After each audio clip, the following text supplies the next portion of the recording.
Hello, Fred Coon interviews our next guest expert. And now, here's Fred.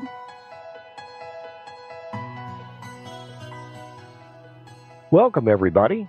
Today we have a really interesting topic, sexual harassment, accuser versus accused.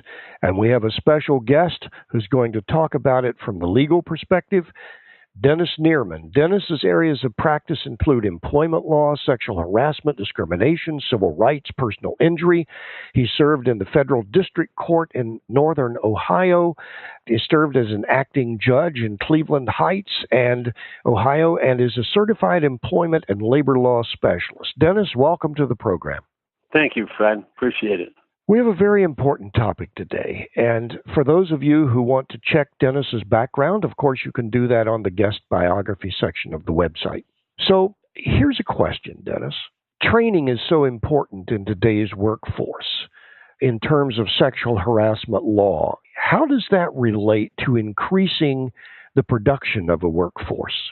Well, when an employer hires an employee, the last thing that employer needs is someone who is focused on the opposite sex and maybe creating a relationship or more or different.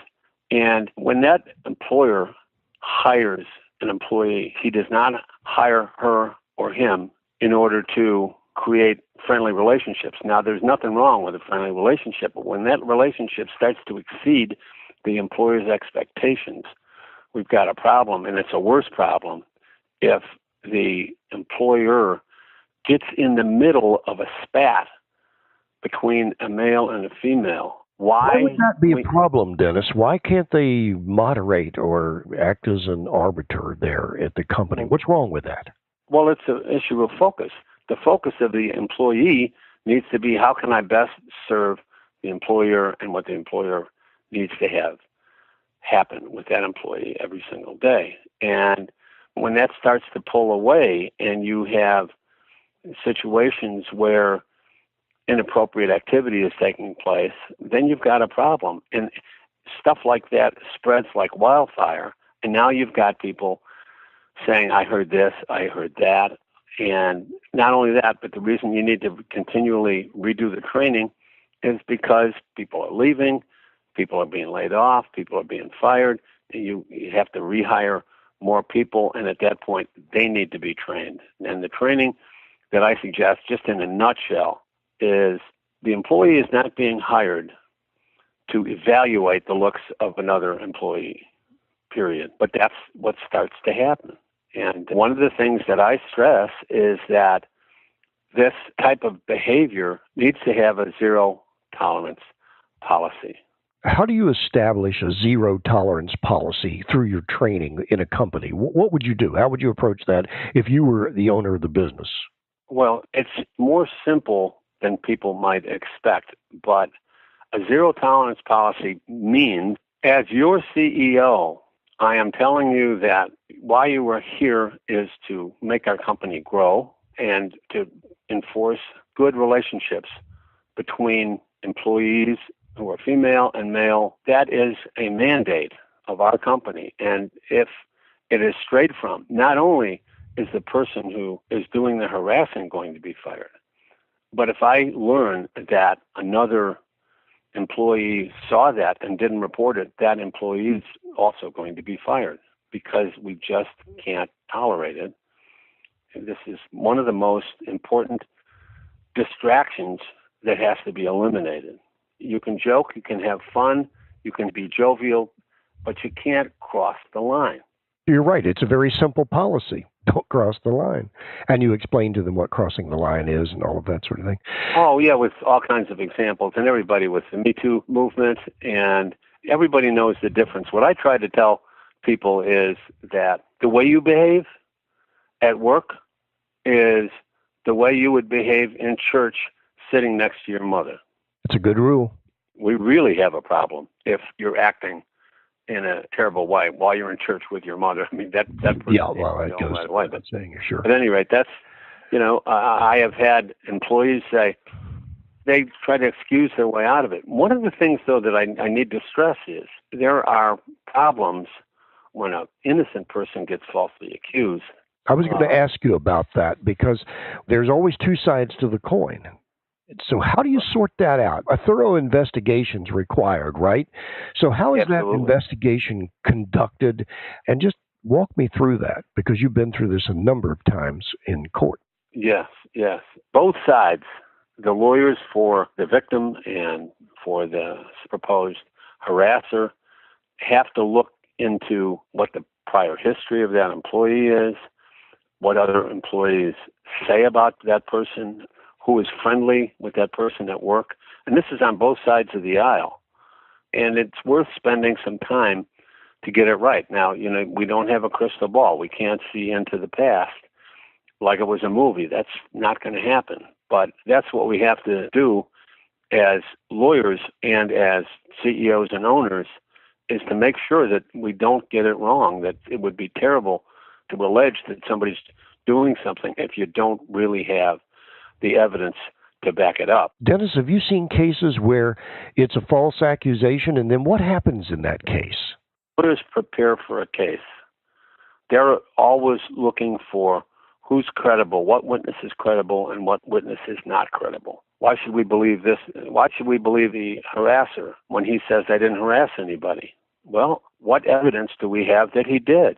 Did 3 women and 1 man come out and say, yeah, he did it, I saw it? Then that's probably somebody you need to fire and take your chances on what's going to happen in court. But what I would suggest really is to interview employees on both sides of the issue and to do that on video so that down the road when the decision is made and it's in front of a jury, the jury can look at that and say, this is who I believe and this is who I disbelieve. And that could be either side. There's no way to rewind time and to see what's happening. So the best we can do in a situation like that is assign somebody to do the investigation, bring the people in, have them sign affidavits, have them videoed, because there's a lot of things that as a lawyer you see the person rolling their eyes or wringing their hands, a number of other things like that. So your actual visual presence is important in that video presentation so that somebody has to counsel you on how to do that? Or do you get caught short by not having any kind of counsel and then all of a sudden you're recorded and you can't go back? Oh, yeah, I definitely would say that you should work with an attorney on obviously on both sides. I've been doing this 35 years, and my heart goes out to women who've been sexually harassed. And once I make a decision that my client has a good case, I got BB eyes for that person, and I'm going to go after him.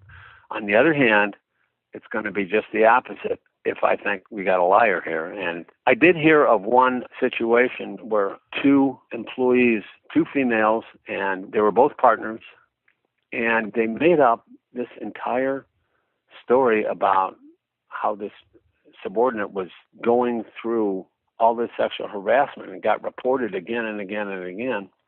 And the company put out a private investigator who videoed the 2 of them going into one of their homes, hand in hand.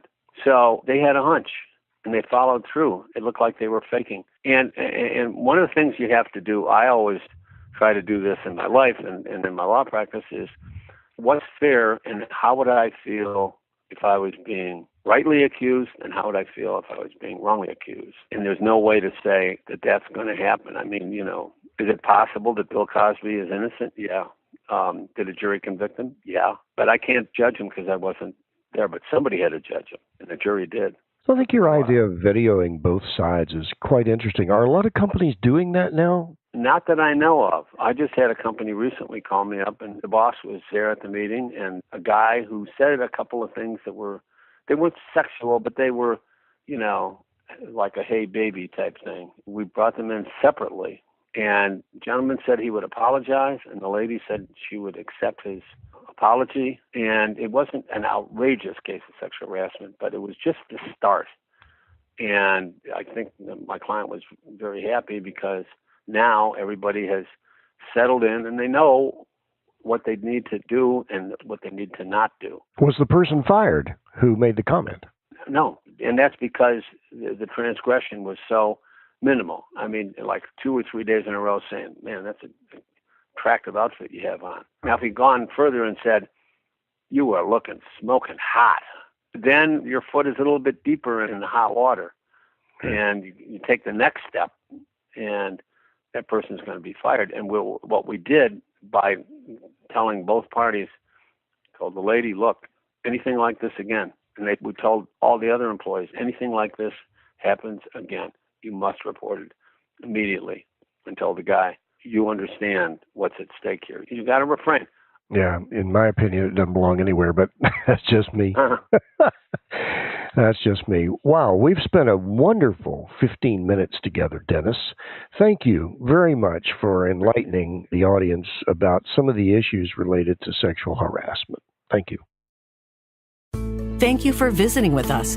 We welcome your comments and suggestions and look forward to having you join us soon at Workplace Strategies.